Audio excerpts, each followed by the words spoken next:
Bismillahirrahmanirrahim. Alhamdulillahirabbil alamin wassalatu wassalamu ala asyrafil anbiya'i wal mursalin wa ala alihi washabihi ajma'in. Subhanaka la ilma lana illa ma 'allamtana innaka antal alimul hakim. Rabbi shrah li sadri wa yassir li amri wahlul 'uqdatam min lisani yafqahu qawli. Nawina ta'alluma wa ta'lim wa tadhakkura wa tadhkira wan naf'a wal intifa' wal ifadati wal istifada wa sa'ala tamassuki bi kitabillah wa sunnati rasulih ودعاء إلى الهدى ودلالة على الخير ابتغاء وجه الله ومرضاته وقربه وثوابه سبحانه وتعالى. ربي يسر ولا تعسر، ربي تمم بالخير، يا فتاح يا عليم، يا فتاح يا عليم، يا فتاح يا عليم. Alhamdulillah, syukur pada Allah Subhanahu wa taala. Pada hari ini kita akan sambung pengajian kita dalam kitab Hidayatus Salikin karangan Al-Imam Syekh Ahmad Fahmi Zamzam, insyaAllah fi sulukil masalil muttaqi, petunjuk jalan bagi orang yang takut kepada Allah Subhanahu wa ta'ala. Baik, kita berhenti pada muka apa? 30? 28.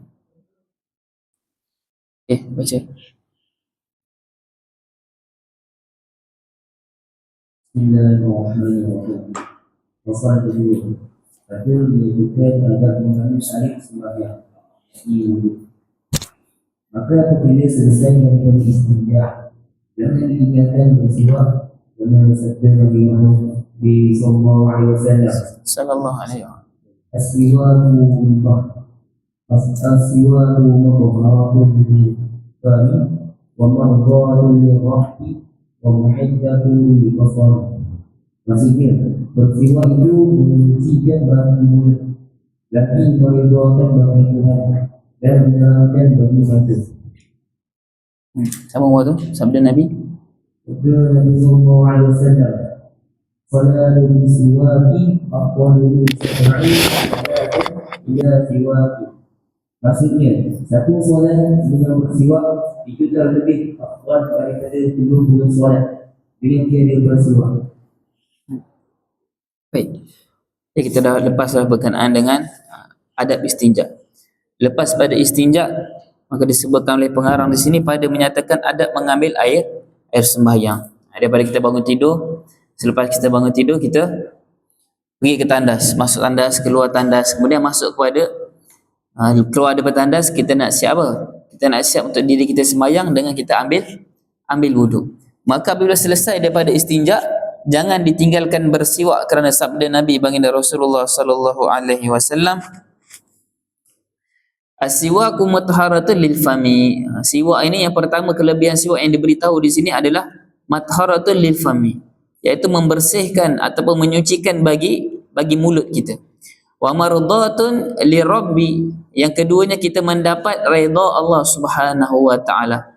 Wa muhiddatul lil basar, dan menerangkan bagi mata. Ini antara tiga kelebihan yang diberikan dalam pada hadis ini daripada Rawah An-Nasa'i wa Tabrani, ini berkenaan dengan kelebihan bersiwak, dengan kelebihan bersiwak. Mana siwak? Ada segi? Mana segi? Mana segi? Mana segi? Mana segi? Tak ada. Jadi itu hadis yang pertama. Tiga kelebihan dia. Yang pertama, dapat membersihkan mulut. Dalam sebahagian kitab ada sebutkan lebih daripada 30, lebih daripada 70 kelebihan bersiwak. Jadi kat sini beritahu tiga. Yang pertama, dapat membersihkan mulut, menyucikan mulut, membersihkan mulut, menghilangkan bau mulut, menghilangkan kotoran dekat mulut. Yang kedua dikasih mardatan lirabbi, yang keduanya mendapat redha Allah Subhanahu wa taala. Malaikat suka, Allah suka, Nabi suka bagi orang yang bersiwak.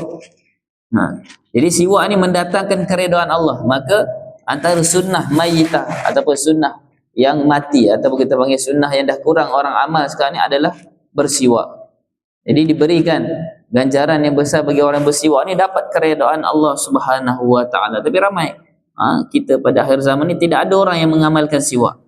Dan yang ketiga wa muhiddatul lil basar, dan menerangkan bagi mata. Dan sebahagian ini mengatakan menerangkan bagi mata, memudahkan hafalan, menguatkan ingatan, mencerahkan mata, menghilangkan ngantuk. Itu antara kelebihan bersiwak. Dia kata kat sini wa muhiddatul lil basar, antaranya adalah penglihatan, dan banyak lagi kelebihan yang lain berkenaan dengan siwak.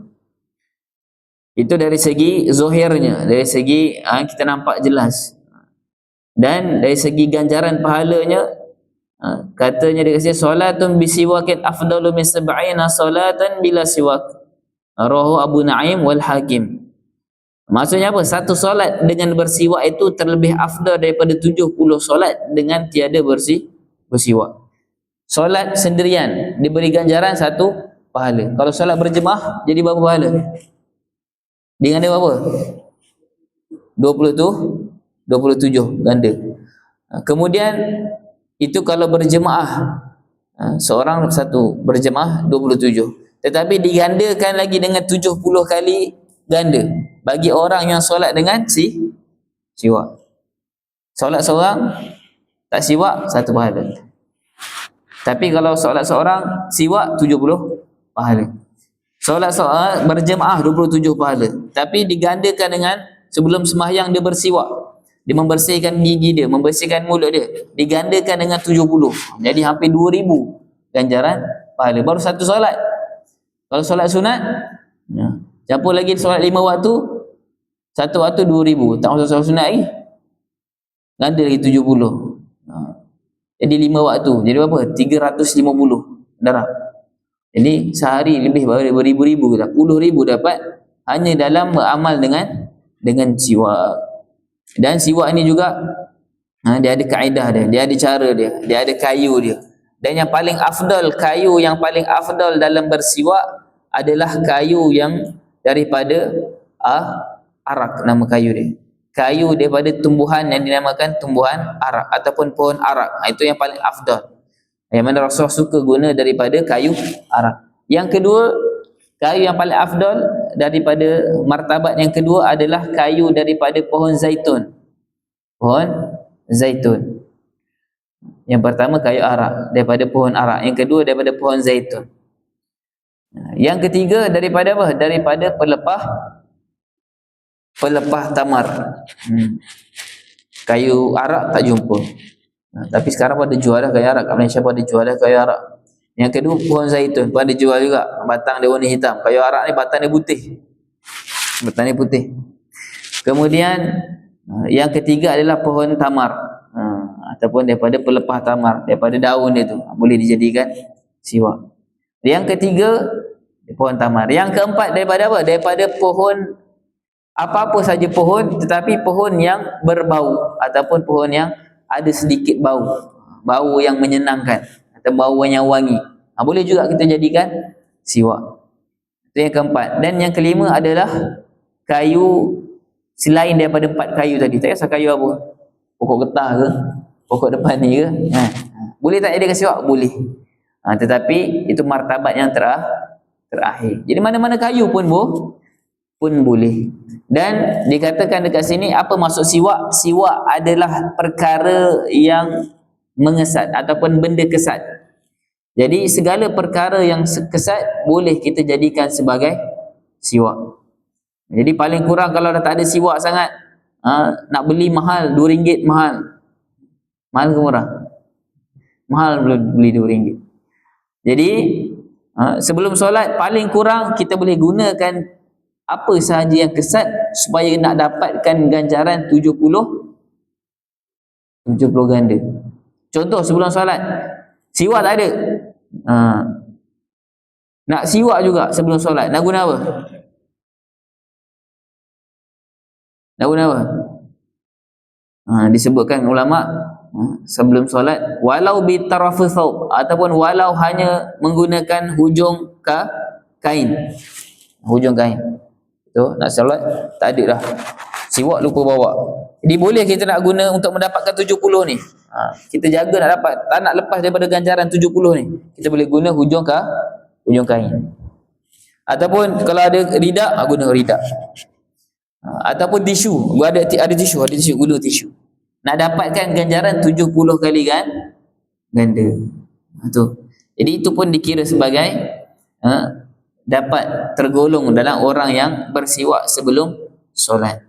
Ataupun disebutkan dalam kitab baju ni, boleh ke nak guna tangan kita sendiri?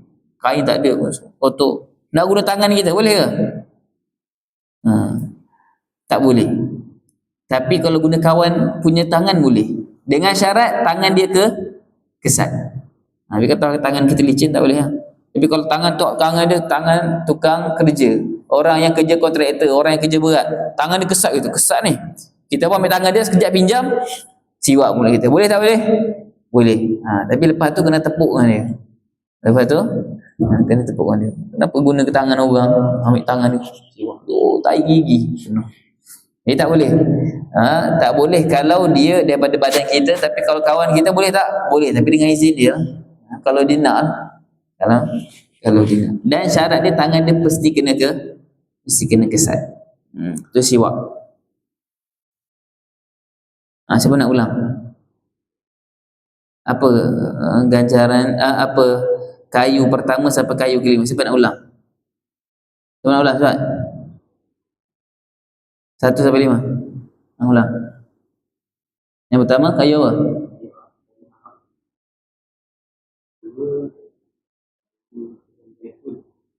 Yang ketiga kayu pohon ramah. Yang keempat kayu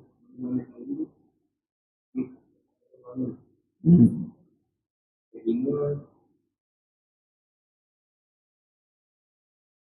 apa?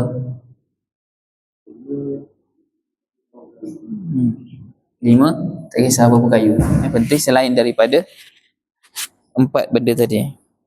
Habis 3 lah. Bismillah.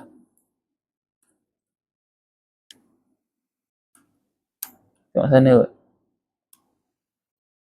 Ni dia menyala. Bismillah.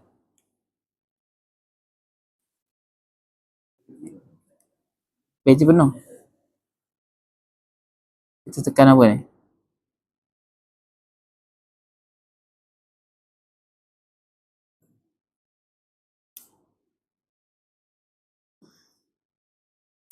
Bismillah. Bismillah. Ke ada tertekan ke?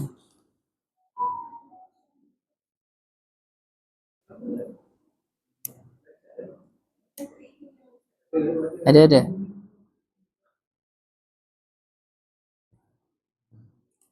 Kenapa dia tiba-tiba?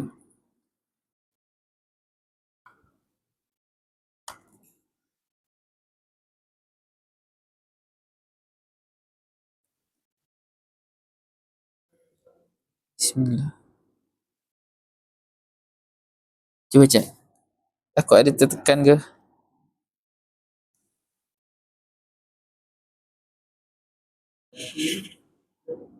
Ada api dia. 2. Dia kata siwak ni sebelum daripada berwuduk. Maksudnya orang yang sebelum berwuduk dia siwak kat tandas dulu. Kemudian masuk solat dia tak perlu siwak. Ada juga pendapat yang macam tu. Jadi dua-dua.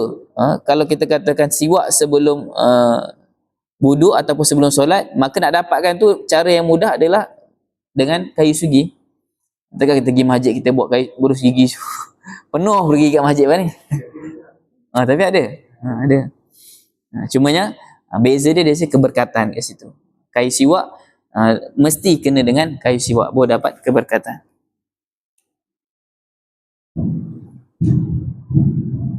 Okey.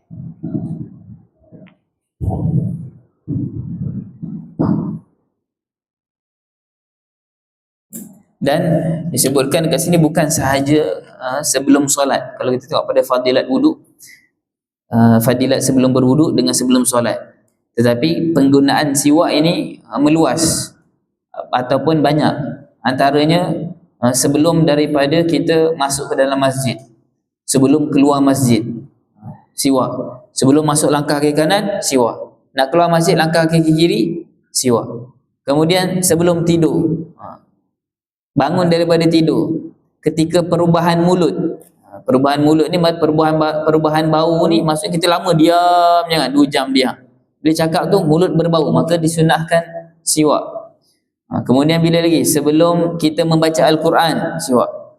Selepas baca Al-Quran, sebelum baca hadis, sebelum belajar ilmu, siwak. Sebelum masuk rumah, masuk asrama, siwak. Sebelum keluar rumah, siwak.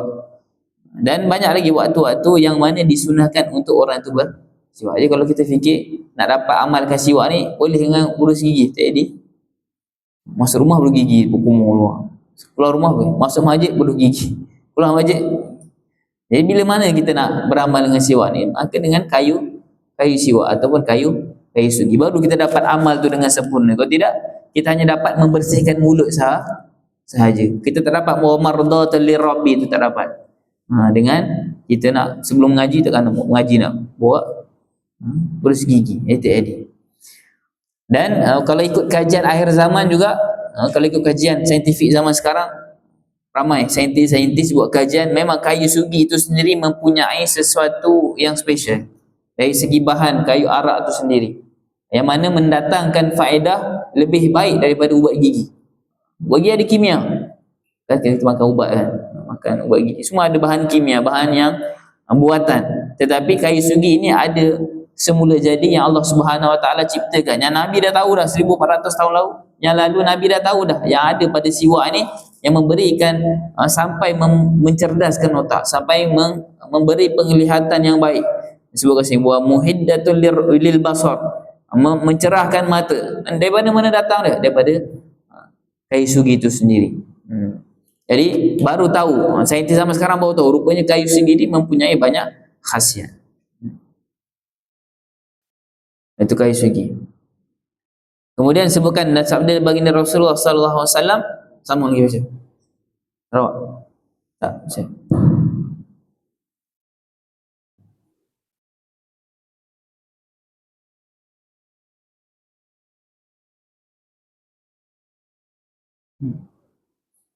Dan sabda Nabi sallallahu alaihi wasallam, laula an asyqa ala ummati La amartuhum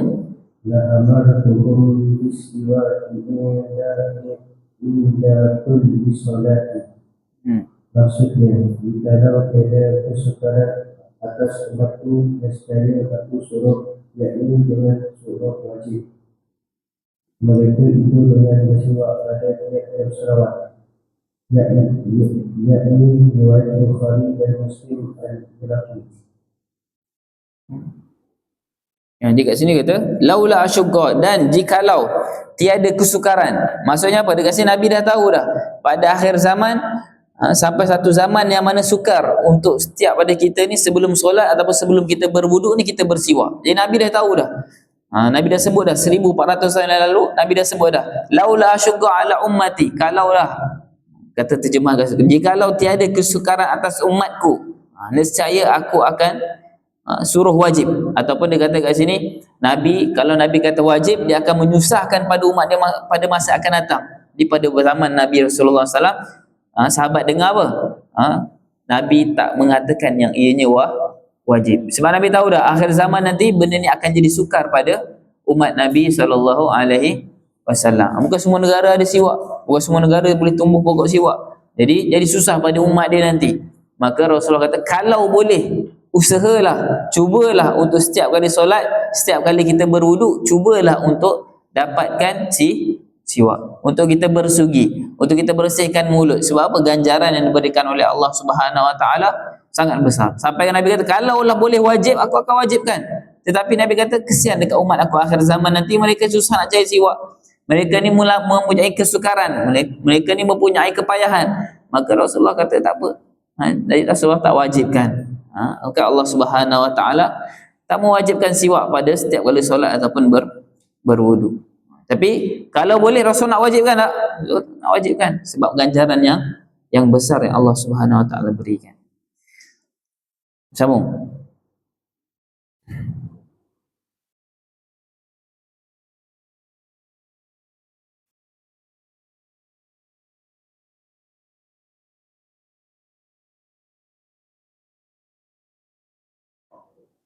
tetapi jangan bersiwak pada berpuasa kemudian daripada gelincir matahari kerana yang berbeza itu makruh.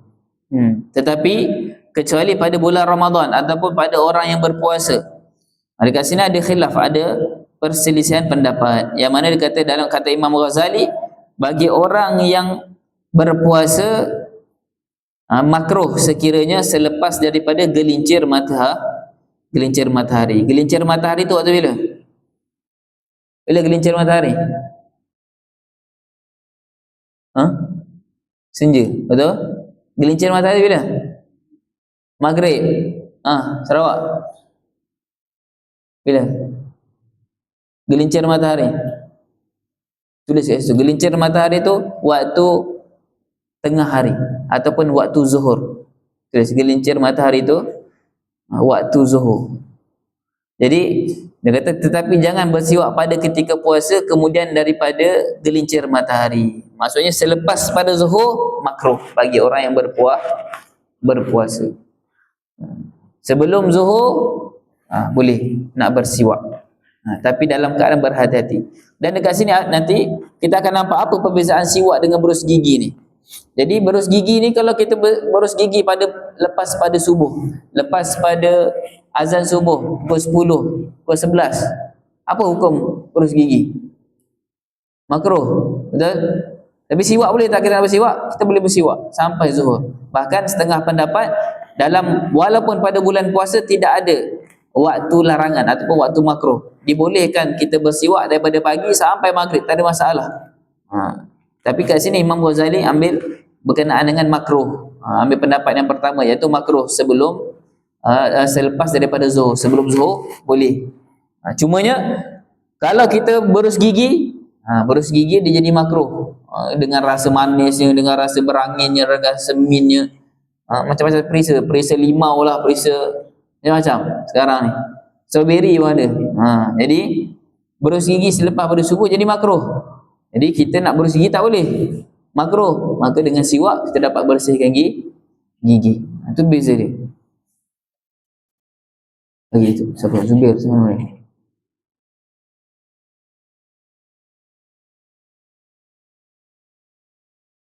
Dan kemudian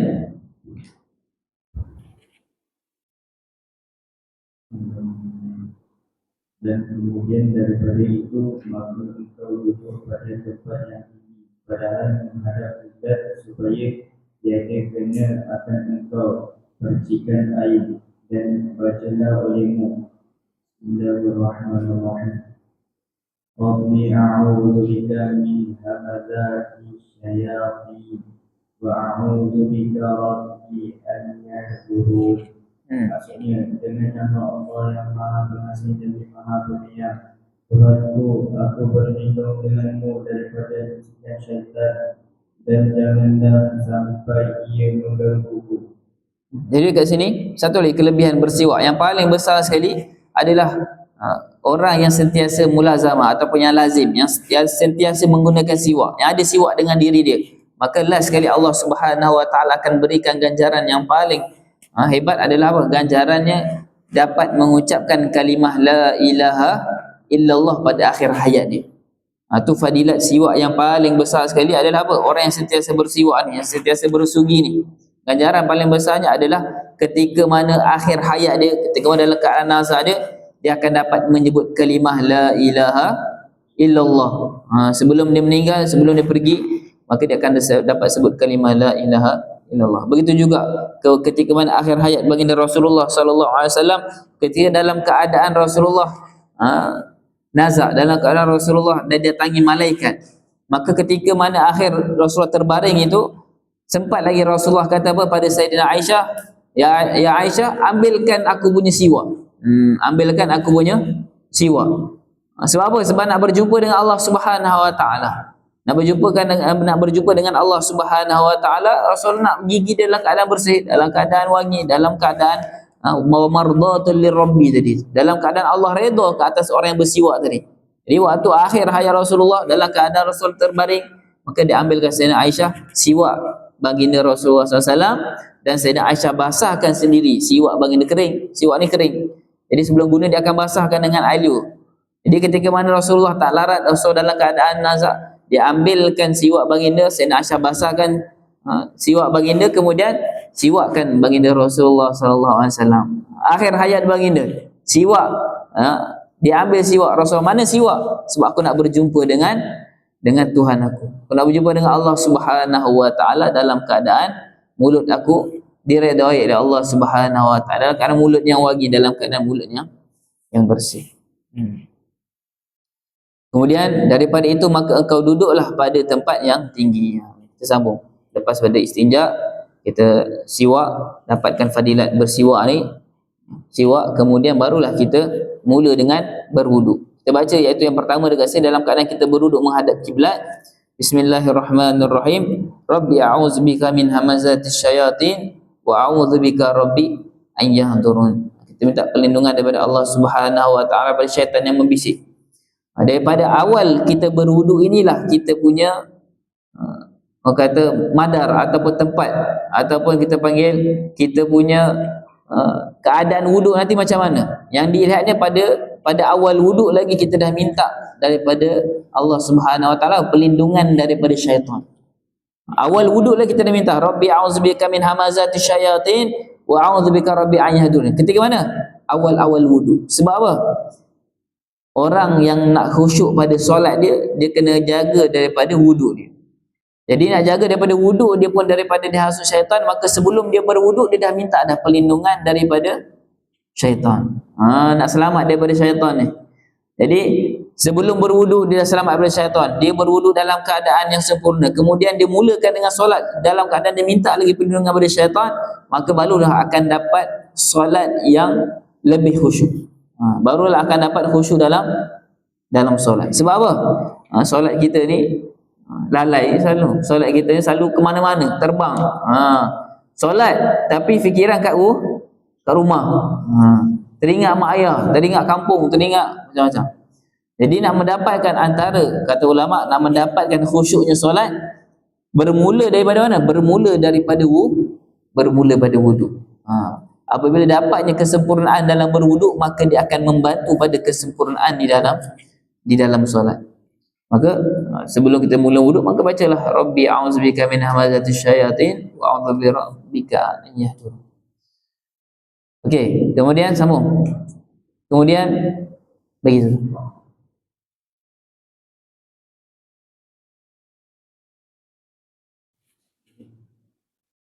Bismillahirrahmanirrahim. Kemudian mengambil basuh ke tangannya.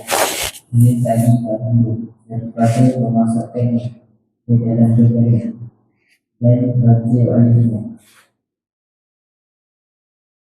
Allahumma inni as'aluka min barakah wa a'udzubika min halakah. Maksudnya, ya Allah, aku meminta darimu akan uang dan berkat, dan aku berlindung denganmu daripada segala kebinasaan. Dan engkau menaikkan. Okey, berhenti kat situ. Jadi mula wuduk, dia kata kat sini, maka basuhlah kedua tanganmu 3 kali. Ketiga kali ni maksudnya apa? Tangan ni daripada mana? Pergelangan tangan. Bukan basuh tangan dah. Maksudnya kat sini basuhlah kedua tangan ni, basuhlah kedua tangan sehingga ke pergelangan. Daripada memasukkannya ke dalam bejana. Bejana tu bekas ataupun baldi ataupun kolah ataupun sini ada kolah. Ada kolah. Ada kolah ni, mandi kolah. Tak. Jadi basuh tanganmu sebelum kamu bermula wuduk. Ini antara fadilatnya kerana apa? Kerana takut tangan kita ni ada kotoran. Lebih-lebih lagi kalau orang yang berwuduk di dalam bekas yang kecil. Tak ada gayung. Maka kalau dia masukkan tangan di dalam keadaan kotor, maka akan mengotorkan air tadi. Maka sunnah pada dia untuk dia, lebih-lebih lagi pada orang yang tidak ada pipe, yang tidak ada kolah yang besar, air kecil, air sedikit, maka disunahkan dia untuk basuh tangan. Dan niatlah oleh kamu, bacalah oleh kamu ketika kamu membasuh tangan ini dengan doa, Allahumma inni as'aluka yumna wal barakah wa a'udzubika minasyu'mi wal halakah. Jadi dalam dekat sini kita akan tengok setiap daripada anggota kita akan ada doa yang diajarkan oleh Imam Al-Ghazali. Setiap daripada anggota wudu akan ada doa yang kita akan mohon kepada Allah Subhanahu wa taala. Ini doa basuh tangan. Ya Allah, aku minta daripadamu akan tuah dan berkat. Allahumma inni as'aluka yumna pada tangan kanan kita ni wal barakah. Iaitu berkat dan tuah. Wa a'udzubika minasyu'mi wal halakah, dan aku berlindung daripadamu daripada sial dan kebinasaan. Kita basuh tangan kita ni, kita minta ya Allah berikanlah aku keberkatan, berikanlah aku kebaikan, tuah, dan ya Allah aku berlindung daripadamu daripada segala kesialan, daripada segala keburukan, daripada segala kebinasaan. Kita minta basuh tangan, ya Allah aku mintalah. Kalau bahasa Melayu pun boleh. Tapi afdal bahasa Arab. Allahumma inni as'aluka yumna wal barakah wa a'udzubika minasyu'mi wal halakah. Kita basuh tangan. Kita niat basuh tangan kita ni, kita diberikan keberkatan, dijauhkan daripada kebinasaan. Dan basuh tangan ni sekiranya kita ni tidak ada bekas ataupun cebok ataupun gayung ataupun sesuatu yang boleh untuk mengambil air, ini untuk bagi dalam baldi ataupun dalam bekas yang kecil, kita boleh jadikan tangan kita ni sebagai gayung ataupun sebagai alat untuk mengambil air wudu. Tapi kena niat. Niat dia jadikan tangan aku ni sebagai gayung. Contoh dalam baldi tak ada gayung, kita nak tuang banyak pula. Jadi kaedah ni kita boleh jadikan tangan kita ni sebagai gayung. Sebab kalau kita tak niat kita jadikan sebagai gayung, kita ambil air ni akan jadi air musta'mal. Jadi untuk mengelakkan air tu jadi air musta'mal, kalau kita celup, air ni air tak cukup 2 kolah. Jadi kalau kita celup tangan kita, air yang kecil, air yang sedikit tadi ni automatik akan jadi air musta'mal sebab kita dah masukkan anggota wudu. Untuk muka dia tak jadi musta'mal lagi sebab apa? Sebab kita basuh muka. Contoh kita basuh tangan, kita basuh, ambil wudu guna tangan kita. Kita basuh muka. Air tu tak jadi musta'mal lagi sebab kita basuh muka. Dia belum masuk tangan lagi. Bila habis muka 3 kali, kita niat masuk tangan tadi untuk ambil tangan. Maka bila masuk saja dalam air, automatik air tu jadi musta'mal. Jadi untuk mengelakkan air jadi musta'mal, kita niat, aku jadikan tangan aku ni sebagai gayung untuk mengerak air. Maka bila kita masuk tangan kita keluarkan air yang dalam bekas tadi masih lagi berbaki dan tidak dihukum sebagai musta'mal.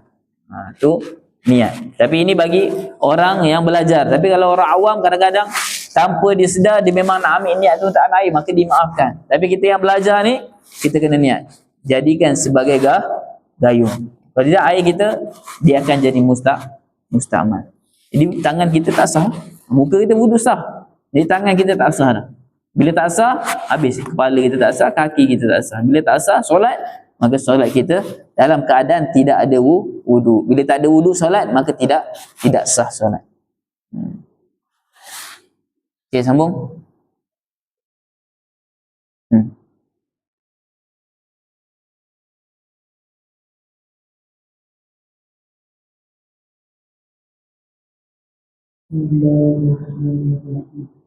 Dan engkau niatkan Raf'al hadas, yakni menghilangkan hadas atau istibati solah. salat, yakni menghilangkan sesuatu yang membolehkan salat. Dan engkau tekankan niatmu itu hingga membasuh muka, kerana tempat wajib niat itu pada ketika basuh muka, tetapi sunat diniatkan mengambil wuduk pada permulaan membasuh tangannya. Dan demikian lagi sunatnya itu berkekalan hingga selesai dari mengambil wuduk. Jadi kat sini dia ajar niat. Jadi niat ketika basuh tangan, ketika nanti kita akan belajar berkumur kejap lagi. Berkumur ketika basuh memasukkan air dalam hidung, basuh tangan, kumur, masuk air dalam hidung. Waktu ni niat apa? Niat mengangkat hadas. Wuduk ni bukan mengangkat hadas wuduk, mengangkat sunat wuduk. Waktu ni niat sunat wuduk. Adapun niat berwuduk ataupun dekat sini dia bagi nawaitu rafal hadas ataupun nawaitu rafal hadasil asghar ataupun nawaitu istibahatus solah. Niat-niat ni niat ketika membasuh air, ketika air kena pada muka. Ketika membasuh muka baru boleh niat. Kalau kita niat ketika basuh tangan ni kita niat, jadi tak sah.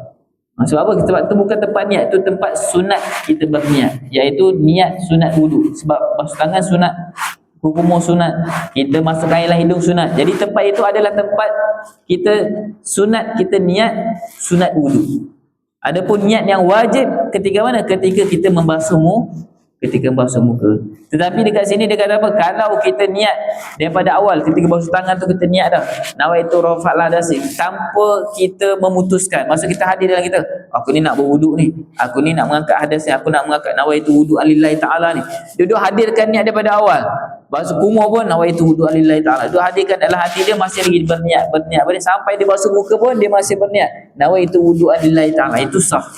Tapi kalau setengah orang, yang ramai orang salah buat, ketika kumur dia niat wudu, nawaitu wudu'an lillahi ta'ala kumur. Lepas tu dia tak niat dah. Dia tak hadir niat itu sampai pada awal ibadah dia, ataupun ketika awal anggota wudu dia, iaitu muka. Jadi bila dia tak teruskan niat dia, maka niat dia jadi tak sah. Jadi waktu niat yang wajib adalah ketika kita membasuh muka. Itu yang wajib. Adapun niat sebelum kita basuh muka, kita nak berkumur, kita basuh kedua pergelangan tangan, kita bermasukkan air dalam hidung, maka itu adalah sunat. Niat sunat berwudu.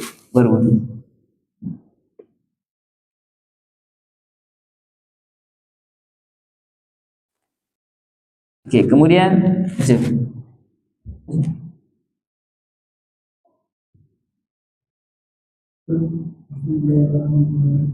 kemudian maka ambillah olehmu air satu cebok dan berkumur dan berkumur engkau dengan dia 3 kali.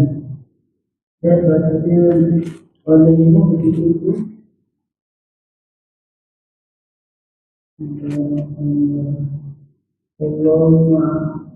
Allahumma inni ala tilawati kita juga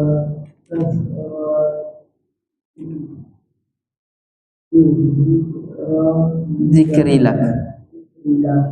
Maksudnya, ya Allah memudahkan aku untuk membaca kitabmu, yakni Al-Quran, dan untuk memperbanyakkan zikir kepadanya. Yang pertama dekat sini kata berkumur-kumur. Amir satu cebok. Satu cebok ni bukan satu gayung tu. Cebok kat sini maksudnya apa? Kalau satu gayung tu banyak sangat. Satu cebok ni adalah satu tadah. Satu apa? Satu tadah.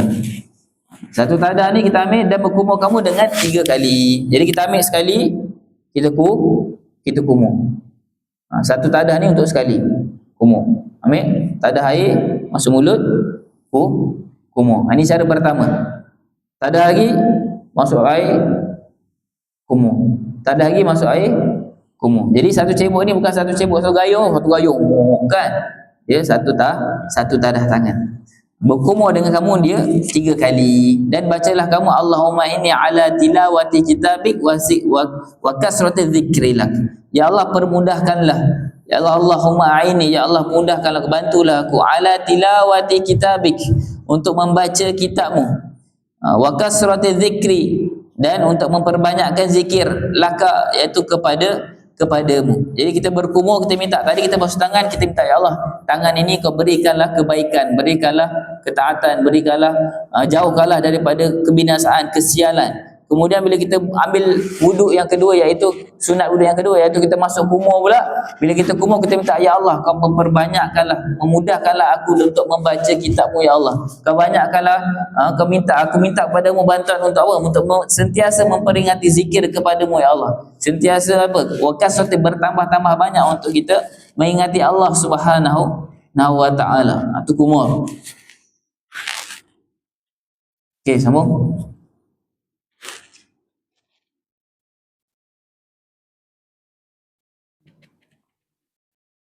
Kemudian maka engkau ambil pula air satu cebok dan masukkan olehmu ke dalam hidungmu 3 kali, dan baca olehmu begitu Allahumma arifni raihatan jannati wa anta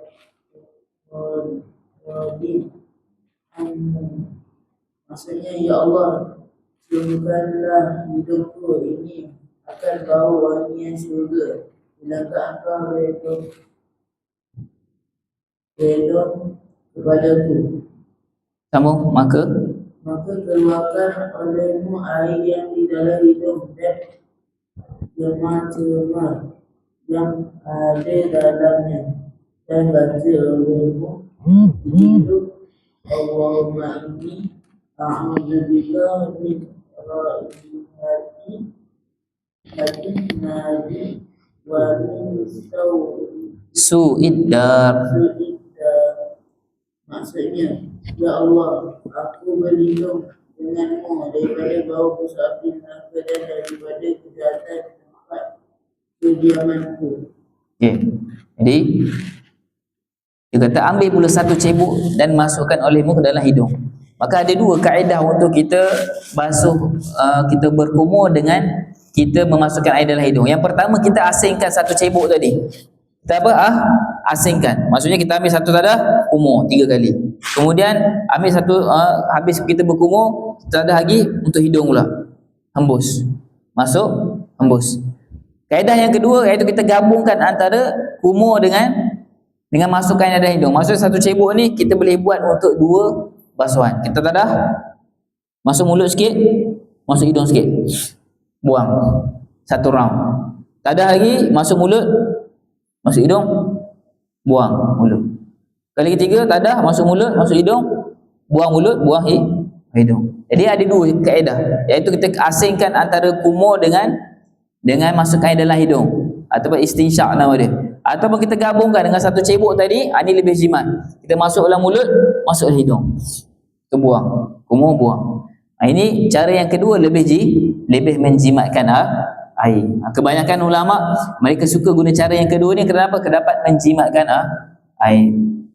Kata hadis, kata Rasulullah SAW, kita dalam berjimat, dalam berwuduk dia kena jimat. Walaupun kita berwuduk di dalam sungai, walaupun berwuduk di lautan. Kerana apa? Air, setiap air wuduk ni dia melambangkan kita punya iman. Kalau kita membazir dalam wuduk, setengah orang pergi masjid buka air. Jadi dekat rumah kalau kita ambil wuduk dalam keadaan air yang banyak, dia jadi apa? Makruh. Kat rumah ambil paip, buka kuat-kuat, jadi apa? Makruh. Kalau kat masjid jadi apa? Masjid jadi apa? Buka air banyak-banyak kat masjid jadi apa?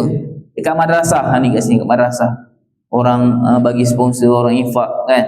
Duit orang sedekah, duit orang bayarkan bil. Sini ada juga orang infak kan. Jadi kita buka air banyak-banyak, mandi lama-lama. Sebab mandi lama-lama macam ni? Basuh baju air, bazir air. Jadi apa? Jadi makruh ke jadi haram? Jadi haram. Sebab apa? Sebab ada orang lain lagi yang berhak boleh gunakan. Ada kawan lain kita yang nak gunakan air. Ada sahabat kita lain, ada orang lain kalau datang untuk guna air. Tapi kita guna untuk keperluan kita sendiri. Macam kat masjid, orang bayar bil masjid, duit orang ramai, dia guna untuk dia seorang. Berapa liter? 10 liter. Jadi kat situ tak jadi makruh dah, dia jadi haram. Kalau kat rumah kita boleh makruh buka, sebab kita bayar. Tapi kalau dekat tempat yang infak, tempat wakaf, masjid, tempat penggunaan awam, maka dia boleh jadi haram. Jadi kebanyakan ulama akan pilih keadaan yang kedua kerana dapat menjimatkan air. Kerana apa? Syaitan suka apa? Suka orang yang membazir. Okay, baca sama-sama. Baca tak lancar ni. Okay. Tengok doa tu 40 tu atas sekali. Ikut saya. Allahumma Allahumma a'inni ala tilawati kitabik wa kasrati zikrilak. Kalau sambung itu wa kasrati zikrilak. Sekali lagi, Allahumma a'inni ala tilawati kitabik wa kasrati zikrilak. Okay. Yang kedua, doa kedua bawah tu, Allahumma arihni raihatal jannah. Raihatal jannah. I. Allahumma arihni raihatal jannah wa anta radin anni. Allahumma arihni raihatal jannah wa anta radin anni. Doa ketiga tu Allahumma inni a'udzubika min raihatin nar wa min su'id dar. Allahumma inni a'udzubika min raihatin nari wa min su'id dar. Tu lancarkan nanti. Kalau dulu dekat tempat saya tu, kita akan printkan doa ni dalam satu A4. Kalau tempat wuduk asing, printkan dalam A4 doa ni ada 15 doa, ada berapa doa nanti. Printkan dalam A4 tanpa dekat tempat wuduk tu. Kadang tandas sampai dekat tempat wuduk. Jadi setiap kali ambil wuduk kita akan nampak doa tu, kita boleh baca sambil-sambil kita berwuduk doa ni sampai hafal. Sampai hafal. Baca. Nanti boleh buat. Nak satu A4 pasal 5 minit dapat kat tempat wuduk. Sekali wuduk baca satu-satu. Mula-mula lambat, lama-lama dia hafal, dia cepat. Siap terjemah sekali. Okey, jadi kita minta apa bila kita kumur, kita minta banyak baca kitab Allah Subhanahu taala. Bila kita kumur, kita minta banyak zikir pada Allah Subhanahu. Bila kita masuk air dalam hidung, kita nak minta apa? Kita minta raihatal jannah. Ya Allah, berikanlah aku baunya wangi syurga dan engkau redha ke atas aku. Kalau kita lah, kalau kat belakang tu kan, contohnya ada orang masak tom yum, boleh tahu tak kat sini? Kat belakang orang buka durian, boleh tahu tak kat sini? Bau tak bau? Kalau bau durian, agak-agak dia buka buah oren ke dia buka buah limau? Bukan buka durian lah, betul tak? Dari jauh dia boleh bau. Maksudnya dekat ke jauh? Kalau dekat simpang tu orang buka durian, kita boleh bau tak? Sebab apa je? Jauh. Begitu juga kita minta kita dapat bauan syurga. Ya Allah, berikan aku bauan wangi syurga, dan kau redha ke atas. Maksud apa? Maksudnya kita dekat dengan syurga. Kita dapat bauan daripada syurga, kita dekat dengan syurga, kita berada di taman-taman syurga.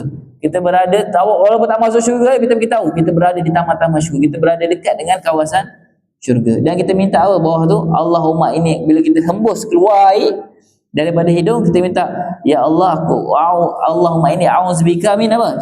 Min raihatin nar, daripada bauan api neraka. Kita tak nak pun bau api neraka, bukan tak nak masuk. Bau api neraka pun kita tak nak. Maksudnya apa? Kita nak dekat pun kita tak nak. Macam nak masuk tadi. Banyak bom. Banyak tai lembu ke tai apa tadi kan. Banyak. Jadi jauh. Bila kita bau tu masa kita dekat. Ni kita bau pun kita tak nak. Bau api neraka pun kita tak nak. Sebab kita nak jauh daripada api neraka. Walaupun masuk, walaupun bau, kita tak nak. Dan wa min su'idda, daripada kejahatan tempat kediaman. Nanti dekat sana nanti kita tak nak. Walaupun duduk bau, kita tak nak dah. Kita nak bau syurga saja. Kita nak duduk dekat dengan syurga saja. Bau api neraka bahkan masuk dalam hati kita tak nak dah. Okey, sambung.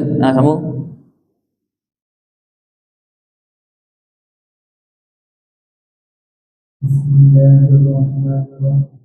Kemudian maka engkau ambil pula air satu cebok dan masuk olehmu akan muka kamu denganmu, daripada permulaan jantungmu hingga sabukmu dan antara kedua-dua telingamu, dan sampaikan olehmu air itu kepada tempat sahwudu, iaitu tempat yang diadakan oleh perempuan Arab mencukur akan dia, iaitu daripada antara hujung telinga dan atas pertengahan dahi, dan sampaikan olehmu pula air itu kepada tempat tumbuh rambut yang lebat, iaitu 2 kening dan misai, yakni kumis, dan 2 bulu mata dan 2 tali hidung, iaitu yang berbetulan dengan telinga hingga ke janggut, Dan wajib pula menyampaikan air itu kepada tempat tumbuh bulu janggut yang jarang dan tiada.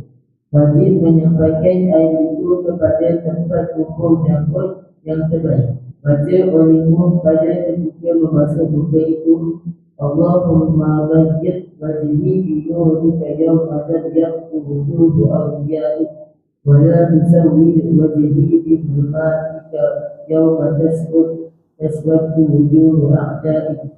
Maksudnya, ya Allah, putihkanlah mukaku dengan nurmu pada hari yang menjadikan putih muka pada awliyamu, yakni pada hari kiamat.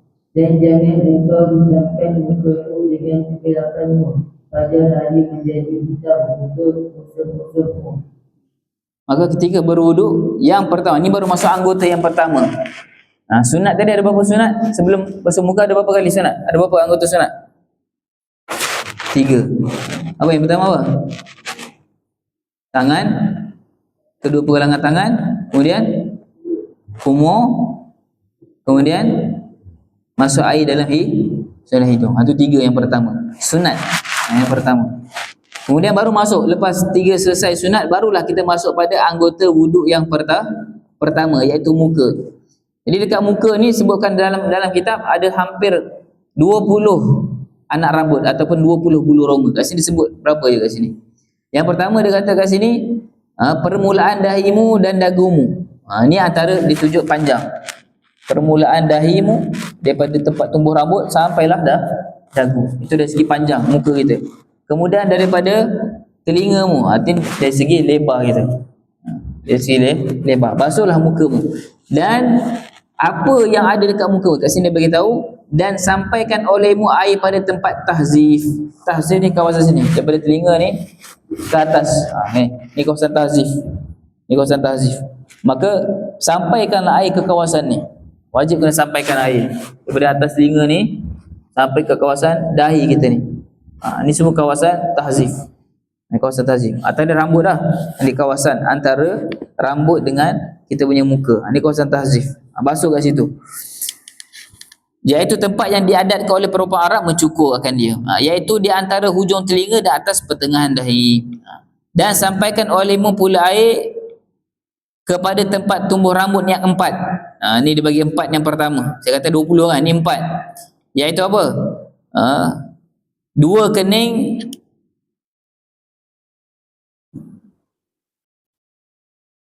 dan misai, dan 2 bulu mata, dan 2 tali tudung. Okey. 2, dia kata kat sini 2 kening, kemudian misai, kemudian 2 bulu mata. Bulu mata ni ada atas dan ada bawah. Ada bawah. Bulu mata atas, 2 mata bawah. Tu dah kira 4. Kemudian tali tudung. Ini kita panggil saiben. Saiben. Tali tudung tu kita panggil saiben. Panjang. Daripada rambut yang tumbuh daripada telinga sampai telinga bawah, ini kita panggil saiben. Wajib kena basuh. Kemudian lebih daripada ni, daripada bawah telinga sampailah ke kita punya janggut, ni kita panggil apa? Jambang. Jadi kat sini ada 3 rambut. Dari sini janggut, jambang, ni saiben, rambut tepi ni, kemudian tahzif atas tu. Jadi rambut ni semua wajib kita kena basuh. Wajib kena basuh. Kecuali pada janggut sahaja. Pada janggut. Janggut dekat sini berbeza pada orang yang nipis dan orang yang berjanggut tebal. Orang yang berjanggut tebal, maka dia kena basuh yang wajib dibasuh yang luar sahaja. Dia tak wajib sampai ke contoh janggut tebal. Setengah orang Arab, setengah orang Pakistan, Bangladesh, janggut tebal. Adakah wajib dia kena sampai ke air, sampai ke dalam kulit dia? Wajib tak wajib? Tak wajib. Sunnah dia hanya menyelati je. Tak wajib kena sampai ke air macam mana diwajibkan. Berwuduk, sekadar dia sampaikan air pada kawasan yang zahir, luaran saja. Dia basuh luar je. Itu pun dah sah. Sunat dia selati. Yang wajib basuh kawasan luar. Mana yang kena air, itulah yang kena air. Kalau sunat dia selati. Ini bagi janggut tebal. Bagi janggut yang nipis, wajib dia kena sampaikan kepada kulit. Macam mana kita nak tahu janggut tebal ke nipis? Tebal ke nipis? Saya tebal ke nipis? Tebal ke nipis? Macam mana tahu tebal ke nipis?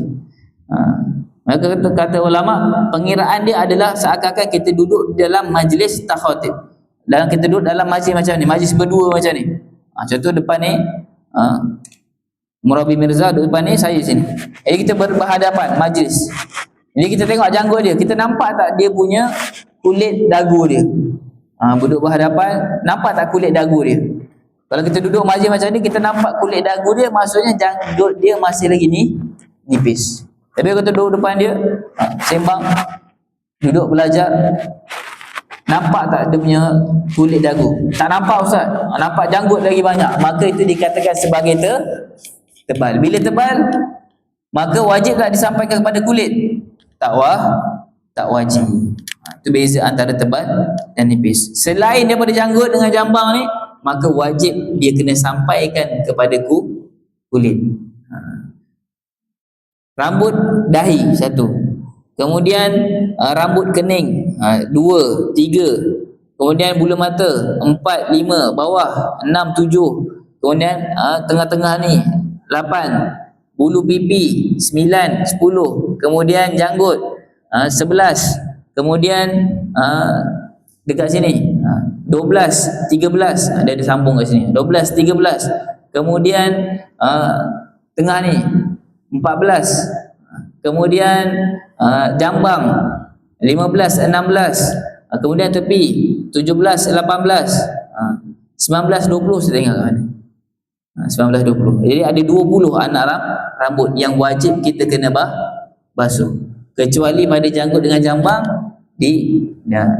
diberi kelonggaran. Kalau tebal basuh luaran, kalau nipis wajib sampai kepada kulit. Dan dia kata ulama, kenapa kita basuh anggota wuduk ni pada 4 anggota sahaja? Pada muka, pada tangan, pada kepala, kemudian pada kaki. Antara hikmahnya, kenapa tak basuh pada siku, basuh pada bahu ke, kenapa tak basuh lutut ke, kenapa tak basuh perut ke ketika berwuduk? Diambil daripada peristiwa diceritakan dalam kitab Ghayatul Munah berkenaan dengan hikmah ataupun cerita di sebalik anggota wuduk ni. Katanya dalam kitab, kenapa kita basuh muka? Ada kisah dia ketika mana Nabi Sayyidina Adam berada di mana? Di syurga. Ada kisah dia. Kenapa dibasuhkan muka? Kerana ada perlakuan yang dilakukan oleh Sayyidina Adam ataupun Nabi Adam ketika di syurga. Kenapa dibasuhkan di kumur? Kenapa dibasuhkan tangan? Kenapa disapukan kepala? Antaranya mulut, kerana ketika Nabi Adam mengunyah buah khuldi itu. Kenapa tangan? Kerana tangan yang memetik daripada buah daripada pohon tu. Kenapa kepala? Kerana daripada kepala terkena daun-daun daripada pokok tu. Kenapa kaki? Kerana kaki itu telah berjalan pergi ke tempat pohon tersebut yang dilarang oleh Allah Subhanahu wa Ta'ala. Itu antara kisah kenapa anggota-anggota tertentu yang dipilih untuk dijadikan sebagai anggota wudu. Wallahu a'lam. Itu yang disebutkan oleh ulama. Jadi ini kita baru anggota yang pertama, iaitu anggota wajib yang pertama, iaitu muka. Ini sambung. Lagi jemaah.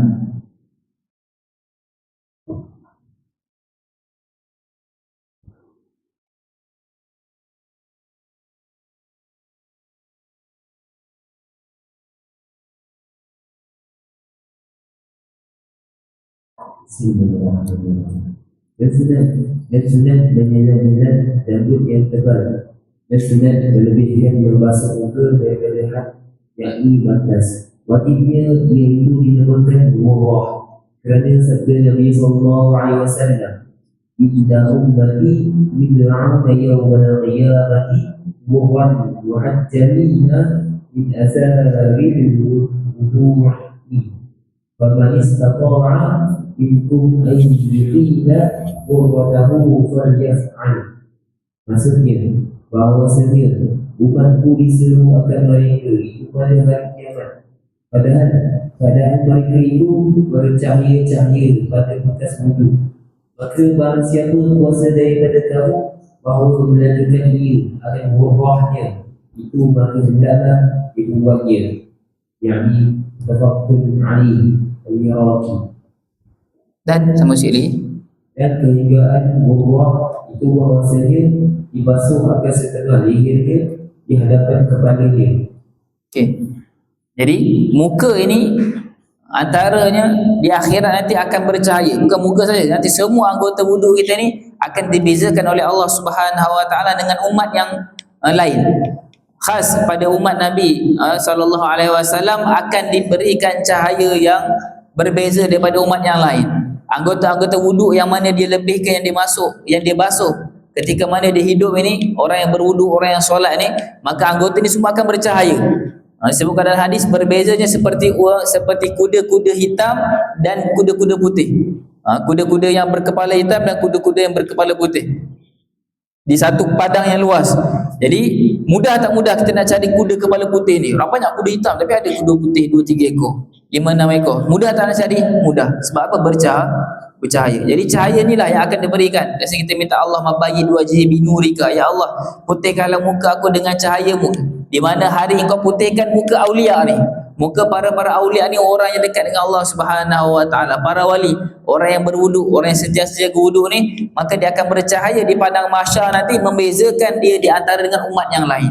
Dibezakan di antara umat yang tidak berwuduk, dibezakan di antara umat yang malas beribadah. Maka dibezakan nanti di padang mahsyar, mereka inilah yang akan bercahaya.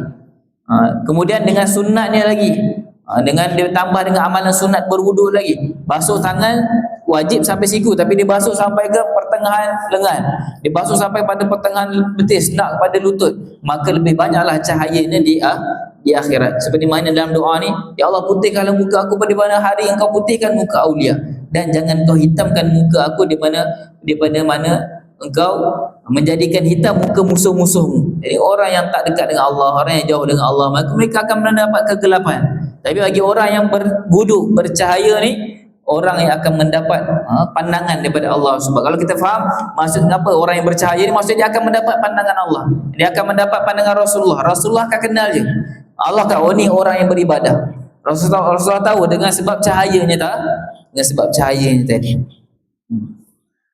Kemudian dia kata kasih, inna ummati yad'auna yaumal qiyamah ghurran muhajjalin. Padanya bahawa umatku diseru akan mereka itu pada hari kiamat pada dalam keadaan mereka itu bercahaya pada bekas wuduk mereka. Jadi ghurrah dalam berwuduk ni, dalam muka ni kita wajib lebihkan. Dia ada wajib yang wajib, dia ada sunnah yang lebih. Dia ada wajib melebihkan, dia ada sunnah untuk kita lebihkan. Wajib kita lebihkan ni pada mana? Pada muka kita yang kita tak pasti mana had muka kita sebenar. Contoh had muka kita sebenar, mana had muka sebenar? Nak basuh muka sampai mana? Sampai mana? Mana yang wajib? Mana yang wajib? Kawasan mana yang wajib?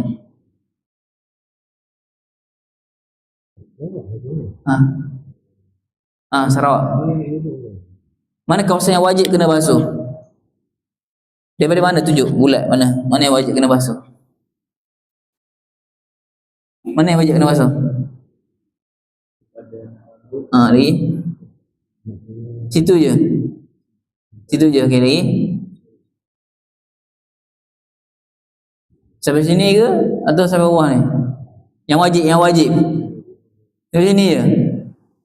Kalau dagu kecil, dagu penyek macam mana? Mana yang wajib? Kawasan yang wajib je. Ni sehari wuduk ni. Mana kawasan yang wajib? Yang wajib, bukan sunat, yang wajib. Daripada mana? Daripada mana mulanya? Lagi? Belakang ni kena juga, wajib, yang wajib. Ni kena juga. Sampai sini. Dia kata sini sampai dagu, dia kata kat sini. Dia kata basuhlah kamu ni sampai dahimu sampai hingga dagumu je, dia kata. Sebab mula tu kata sampai dagumu je. Kan basuh bawah. Mana kawasan wajib? Kalau orang yang sihat-sihat ni dia tak ada dagu lah. Dia sama je semua ni. Nak basuh sampai mana?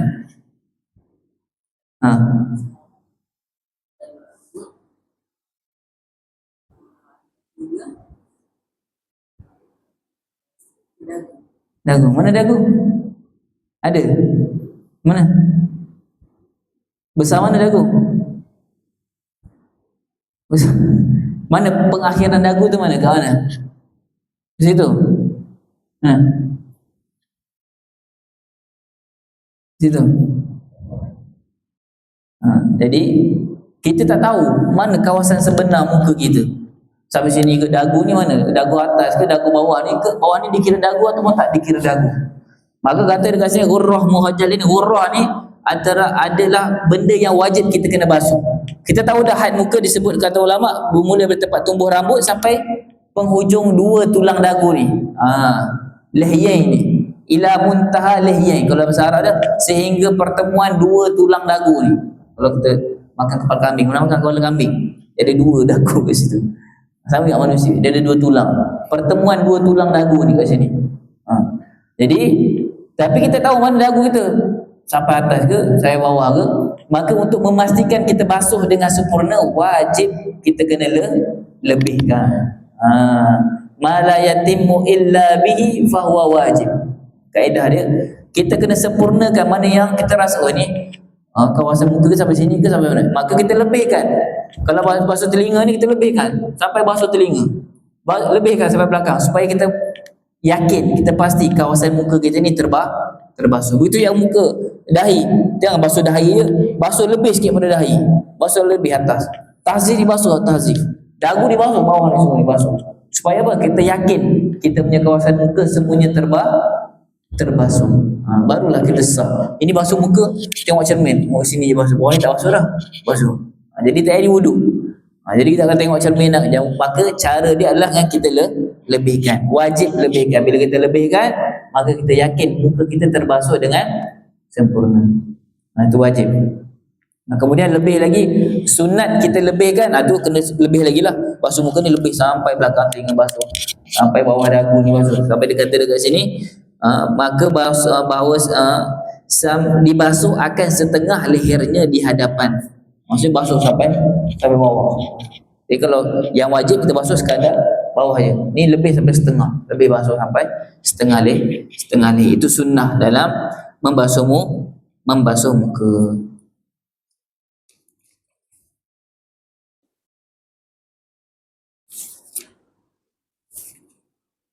Siapa nak sebut 10 bulu yang ada dekat muka? Cepat, sebut. Saya ada hadiah hari ni. Sebut 10 rambut yang ada dekat muka. Dia ada 20. Saya nak 11 je, tak nak 10, 11 je. Tambah tu. Cepat. 2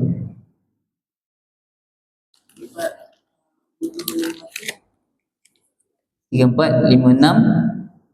Lagi 4.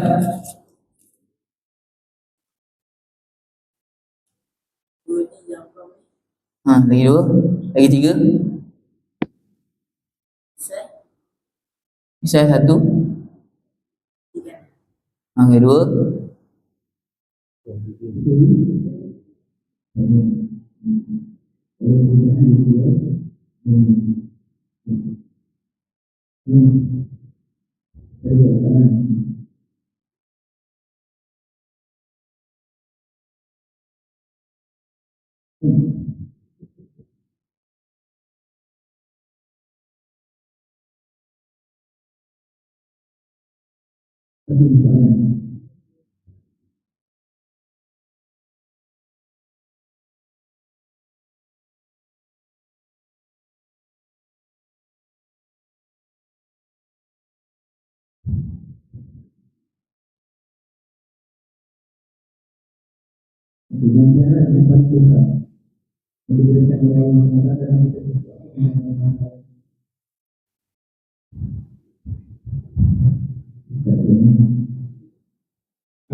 pada pertanyaan tapi dalam kapal semua kita masuk ke dalam ya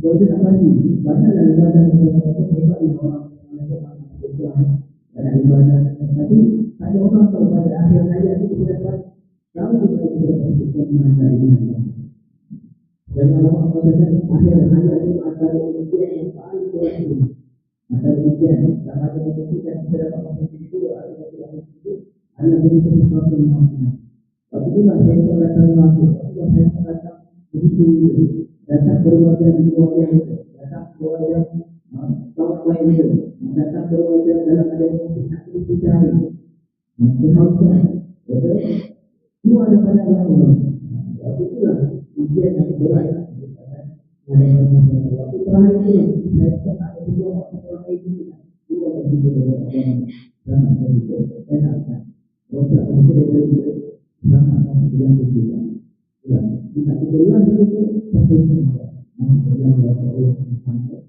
jadi antara yang dapat menerangkan kita nanti antara ahli badan yang kita dapat kita jadi yang kita selamat nanti kita selalu keluar dengan kita banyak ada tinggi banyak biasanya bukan dia kadang-kadang orang yang dua antara kadang kita ada orang kawan di sahabat bukan orang Islam orang yang itu baik sahabat itu baik maka orang yang jadi Islam itu dari itu dengan apa Islam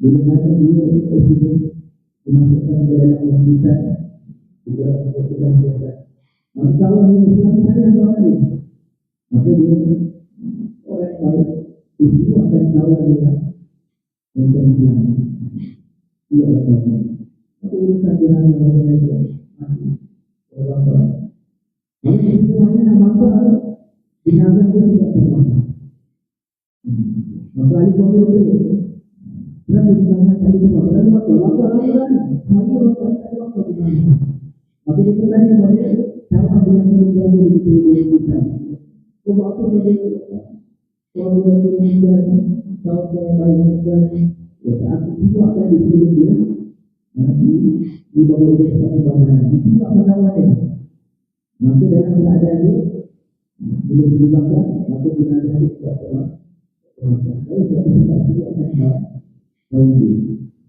waktu kedepan ada lagi ada jiwa yang lain dan saya sebagai jiwa saya akan saya dan dia itu orang yang bisa ada hadis yang lain pada hadis yang lain jadi kebenaran orang itu bisa saya akan berhenti pada orang yang berbeda maksudnya apa dalam kebenaran orang kemarin saya akan berhenti Allah jadi kemudian nanti saya dan dari sebagai itu jadi kata-kata itu boleh tak?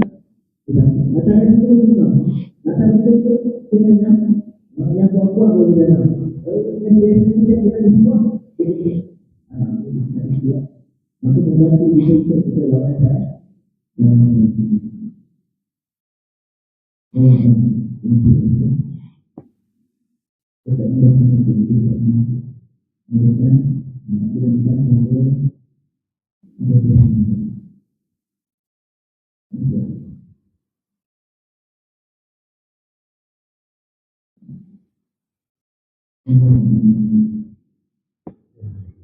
Thank you.